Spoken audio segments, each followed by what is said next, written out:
Hello, मेरा नाम अर्चना द्विवेदी है। मैं आप लोगों के सामने 10th क्लास की एनसीईआरटी का पहला चैप्टर जो कि सोशल साइंस का है और उसका नाम है सत्ता की साझेदारी, उसको डिस्कस करूंगी। इस चैप्टर को डिस्कस करने से पहले हम सबसे पहले यह जान लेते हैं लोकतंत्र की परिभाषा क्या होती है। लोकतंत्र की परिभाषा जो है उसमें ये चीजें शामिल हैं कि जनता का जनता के द्वारा तथा जनता के लिए शासन, ये जो है लोकतंत्र की परिभाषा होती है। मतलब कई सारे लोग हैं और उन लोगों के द्वारा ही नियम कानून बनाए जाएंगे और उन्हीं लोगों के द्वारा उन नियम कानून को बनाने के बाद उनका क्या किया जाएगा, संचालन किया जाएगा। और ऐसी व्यवस्था को हम लोकतंत्र बोलते हैं या ऐसी व्यवस्था को लोकतांत्रिक व्यवस्था बोलते हैं। लोकतंत्र जरूरत क्यों होती है? लोकतंत्र होता मतलब कि लोकतंत्र की परिभाषा तो मैंने बता दिया कि कोई भी ऐसी व्यवस्था जहाँ पे लोगों का लोगों के द्वारा शासन होता है उसको हम लोकतंत्र कहते हैं। लेकिन इसकी जरूरत क्यों होती है, अब हम उसके बारे में जानेंगे। उसके बारे में जानने के क्रम में यहाँ पर इस चैप्टर में एक दो एग्जाम्पल के द्वारा एक बेल्जियम और एक श्रीलंका, दो कंट्री जो हैं उनका उदाहरण लेते हुए इस चीज को समझाया गया है कि लोकतांत्रिक व्यवस्था की हमको जरूरत क्यों पड़ती है या लोकतंत्र को लागू करना क्यों जरूरी है। तो चलिए उसके बारे में हम जानते हैं। सबसे पहले इस चैप्टर का जो परिचय वाला सेक्शन है उसको हम पढ़ते हैं थोड़ा सा। इस परिचय वाले सेक्शन में है क्या, इस अध्याय के साथ हम लोकतंत्र की उस यात्रा को आगे बढ़ाएंगे जो पिछले साल शुरू हुई थी। देखिए यहाँ पे भी लिखा है वही चीज।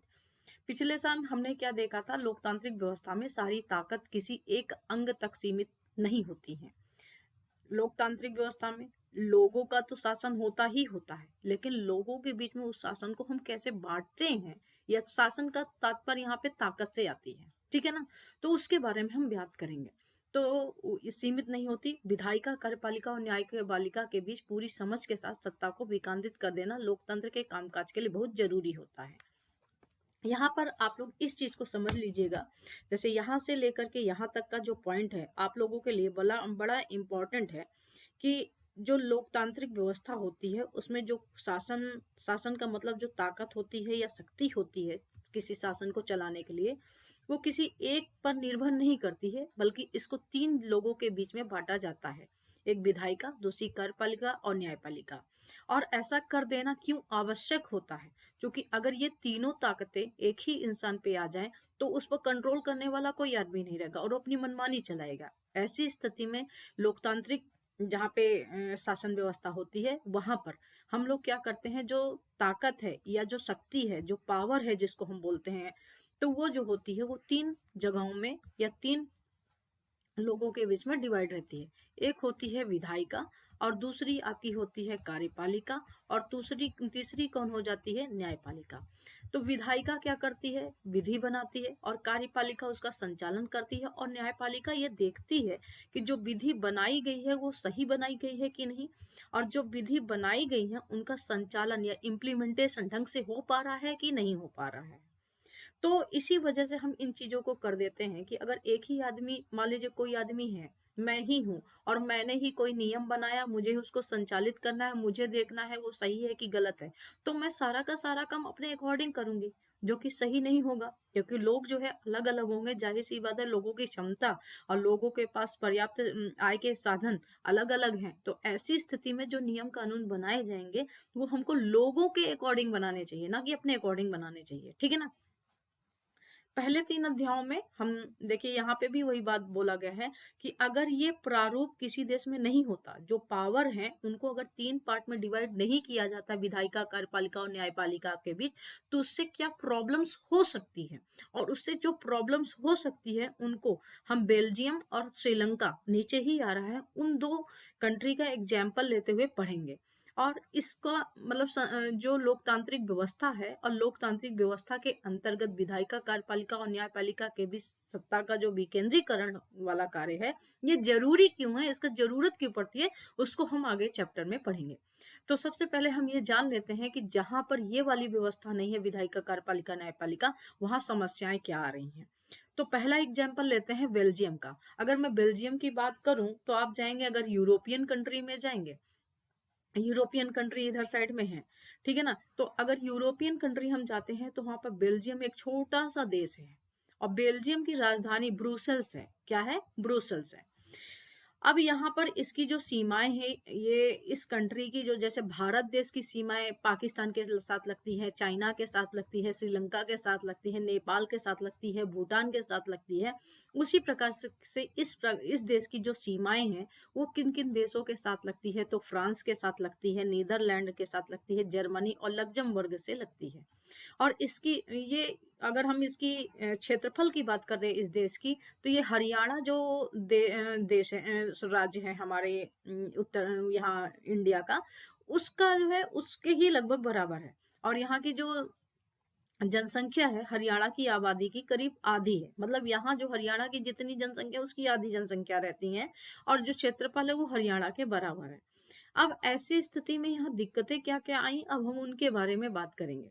यहाँ पर क्या है, कुछ लोग, यहाँ पर जो लोग रहते हैं उनमें से प्रतिशत किसकी किसकी है, अब उसकी बात करते हैं। इस छोटे से देश के समाज की जाति बुनावट बहुत जटिल है। देश की कुल जनसंख्या का 59% हिस्सा फ्लेमिश इलाके में रहता है। यहाँ का एक इलाका है जिसको हम लोग फ्लेमिश बोलते हैं, फ्लेमिश, और इसमें कितने परसेंट लोग रहते हैं, 59% लोग रहते हैं। और ये बोलते क्या है, ये कौन सी भाषा का प्रयोग करते हैं, तो ये डच भाषा का प्रयोग करते हैं। इसके अलावा क्या है, शेष 40% जो जनसंख्या है वो किधर साइड में रहती है, बेलोनिया क्षेत्र में रहती है। और ये जो बेलोनिया क्षेत्र है ये भी कहाँ का है, आपके बेल्जियम का है। और यहाँ पर जो जनसंख्या रह रही है वो कितनी रह रही है, 40% रह रही है। और ये किस भाषा का प्रयोग करती है, कौन सी भाषा प्रयोग कर रही है, फ्रेंच वाली भाषा प्रयोग कर रही है। अब राजधानी, अगर हम इसकी राजधानी की अगर बात करते हैं हम, तो उसकी राजधानी क्या है, बेल्जियम की ब्रुसेल्स है। और ब्रुसेल्स में 80% लोग जो हैं, ब्रुसेल्स की अगर हम बात करते हैं तो यहाँ पर 80% लोग जो हैं वो फ्रेंच भाषा बोलते हैं, जबकि 20% लोग जो हैं वो डच भाषा बोलते हैं। अब यहाँ दिक्कत क्या हो रही थी, अल्पसंख्यक जो फ्रेंच भाषी लोग हैं, तुलनात्मक रूप से ये जो फ्रेंच वाले लोग हैं इनकी जनसंख्या तो कम है, लेकिन इनके पास जो ताकत है या समृद्धि है या कह सकते हैं पैसा रुपया, सीधे सीधे कह सकते हैं, सबसे ज्यादा है। और आज के जमाने में आप लोग को पता ही है कि जिनके पास पैसा ज्यादा रहता है वही ताकतवर माने जाते हैं। तो ऐसी स्थिति में क्या होता है, और इन लोग जो ये फ्लेमिश इलाके में रहते हैं डच लोग, जो जिनका ये वास्तव में ये देश उन्हीं का है, एरिया उन्हीं का है, उन लोगों के पास पैसा भी कम है और ताकत भी कम है। और इस प्रकार से इन दोनों के बीच में क्या होती है, लड़ाइयां शुरू हो जाती हैं, ये टकराव की स्थिति आ जाती है। इसके चलते क्या होता है कि 1950 और 60 के दशक में, यहाँ पर देखिए लिखा हुआ है, ना स्थिति से नाराजगी थी। इसके चलते 1950 और 60 के दशक में फ्रेंच और उसके अलावा जो आपके डच बोलने वाले लोगों के बीच क्या हुआ, तनाव बढ़ रहा है। जब तनाव 1950 और 60 के बीच में इन दोनों समुदायों के बीच में देखा गया, तो सबसे तीखा रूप ब्रुसेल्स में दिखा, क्योंकि ब्रुसेल्स में ये चीज, जो राजधानी है बेल्जियम की, वहां पर ये चीज ज्यादा दिखाई पड़ा। अब इसमें क्या हुआ कि अब इस स्थिति का ही हमको क्या करना है, मूल्यांकन करना था और देखना था। अब देखिए यहाँ पर लोग लड़ने लग गए ना। अब इसी चीज का एक एग्जाम्पल और हम लिखते हैं, क्योंकि ऐसा ही एक और देश में पाया जा रहा है या देखा जाता है। वो स्थिति अभी भी देखने को मिलती है, जिस देश, उस देश का नाम है क्या, श्रीलंका नाम है। तो श्रीलंका में भी क्या है कि यहाँ पर श्रीलंका के क्षेत्र में, बाकी तो यहाँ पर सिंघली लोग रहते हैं। श्रीलंका की जो मूल आबादी है, जो मूल रूप से यहाँ के हैं, वो कौन है, सिंघली है। लेकिन आप देखेंगे श्रीलंका की स्थिति जो है वो इंडिया के किधर साइड में है, इधर साइड में है। तो ऐसी स्थिति में यहाँ से तमिलनाडु का जो क्षेत्र है, तमिलनाडु से बहुत सारे लोग यहाँ पर गए, और जब तमिलनाडु से यहाँ पर गए तो इन लोगों का भी एक क्षेत्र यहाँ पर बन गया, और ये जो है उत्तर पूर्वी भाग में यहाँ पर रहने लगे। ये क्षेत्र, अगर हम इस देश की बात करते हैं तो ये देश भी हरियाणा के बराबर है, और इसकी जनसंख्या कितनी है, 2 करोड़ के करीब है।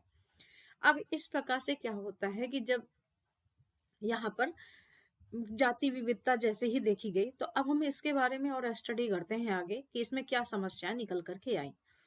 सबसे प्रमुख सामाजिक समूह सिंघलियों का है, जिनकी आबादी कुल जनसंख्या का 74% है। फिर तमिलों का नंबर आता है, जो तमिल वाले लोग तमिलनाडु से गए हैं, उनका कितना प्रतिशत है, 18%।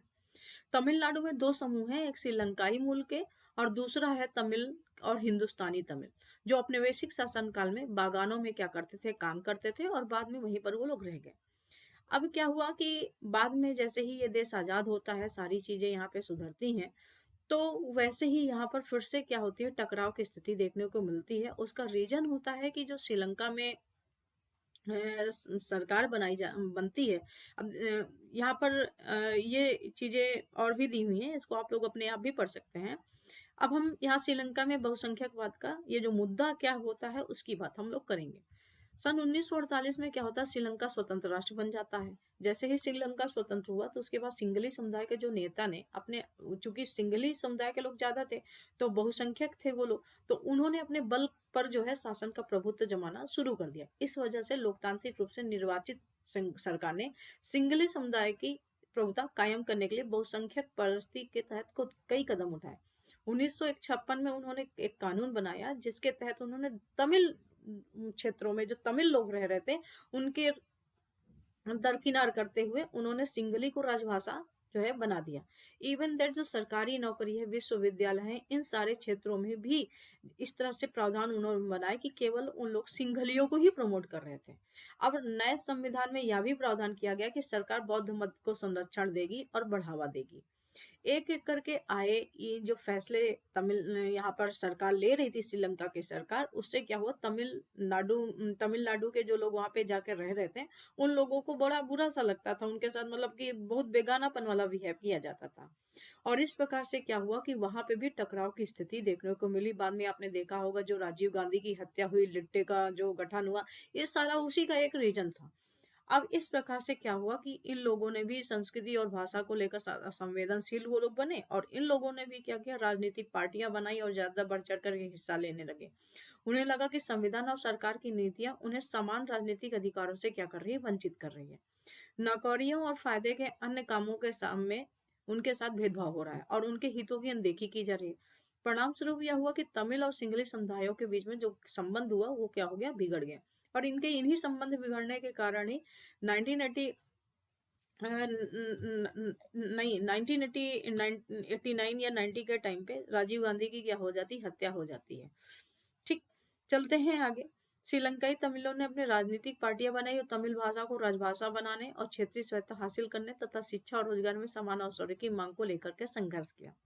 लेकिन तमिलों की आबादी वाले इलाकों को स्वायत्ता की उनकी मांगों को लगातार नकारा गया। 1980 के दशक तक उत्तर पूर्वी श्रीलंका में स्वतंत्र तमिल इलम बनाने की मांग को लेकर अनेक राजनीतिक संगठन बने। श्रीलंका में दो समुदायों के बीच पारस्परिक अविश्वास ने बड़े टकराव का रूप ले लिया और इस प्रकार से वहां पर वो गृह युद्ध छिड़ गया। अब जब गृह युद्ध छिड़ गया तो वहां से क्या हुआ, गृह युद्ध के कारण क्या होता है कि लोग वहां से भागने लग जाते हैं।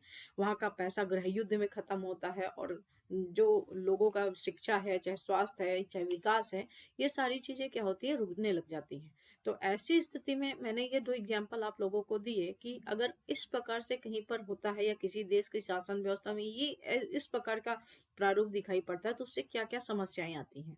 और अगर ऐसा नहीं हो, जो हम लोकतंत्र की बात कर रहे हैं, अगर लोकतंत्र स्थापित होता तो लोकतंत्र में समान महत्व सभी लोगों को दिया जाता है और चूंकि शासन का जो एक अधिकार होता है वो एक हाथ में न रह करके 3 भागों में डिवाइड रहता है।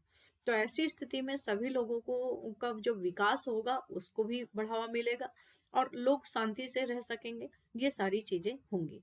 अब इसका जो अलग नेक्स्ट पार्ट आएगा उसमें हम और भी आगे की चीजों की हम बात करेंगे। ठीक है, तब तक के लिए धन्यवाद। इसके नेक्स्ट पार्ट का आप इंतजार कीजिए। Okay, thank you.